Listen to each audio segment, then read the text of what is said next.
ঝালমুড়িওয়ালার কাছ থেকেও চাঁদা নেন ম্যাজিস্ট্রেট।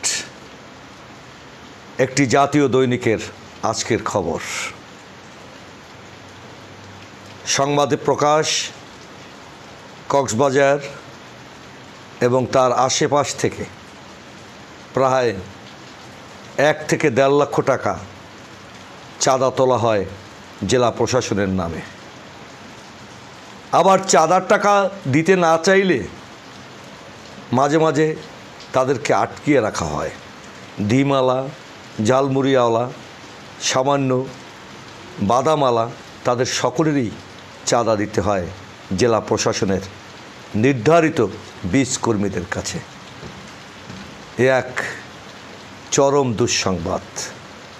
তাহলে কি